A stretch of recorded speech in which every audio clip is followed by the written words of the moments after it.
اسلام آباد کے 27 تھانوں کو 14 سال بعد 30 نئی گاڑیاں فراہم کر دی گئی ہیں، جبکہ پولیس میں 9000 نئے جوانوں کی بھرتی کا بھی اعلان کیا گیا ہے۔ نئی گاڑیوں کی چابیاں وفاقی وزیر داخلہ محسن نقوی اور وزیر مملکت طلال چودھری نے اسلام آباد پولیس کے حوالے کی۔ محسن نقوی کا کہنا تھا کہ نئی گاڑیوں سے پولیس کا ریسپانس ٹائم بہتر ہوگا اور شہریوں کے تحفظ کے لیے تمام ضروری وسائل فراہم کیے جا رہے ہیں۔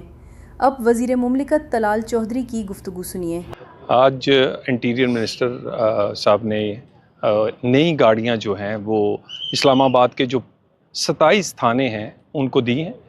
یہ پاکستان کا کیپٹل ہے، یہاں سفارتکار ہیں، یہاں ہیڈ آف دی اسٹیٹس آتے ہیں، یہاں پر ہر وہ ایکٹیویٹی ہوتی ہے جس سے پاکستان کا جو امیج ہے وہ یہاں سے جاتا ہے۔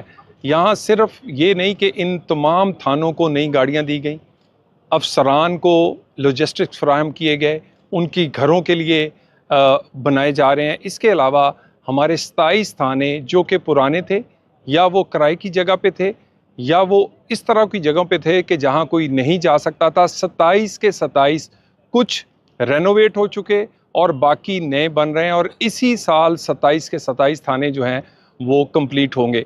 تو وہ تھانے ہوں، گاڑیاں ہوں، وہ اسی طرح یہاں بہت بڑی کمی تھی جو کہ نفری کی۔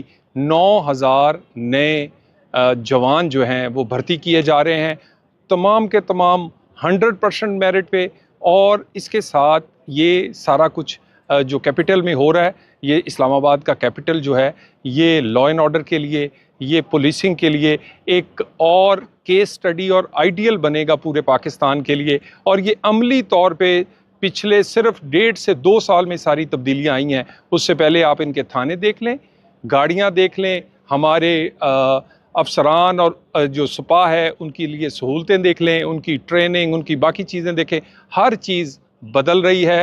اور انشاءاللہ تعالی اگلے کچھ عرصے میں اسلام آباد پورے پاکستان کے لیے ایک نئی ایگزامپل سیٹ کرے گا کہ تھانے، گاڑیاں اور باقی تمام جو سہولتیں ہیں وہ میسر کی جائیں گی۔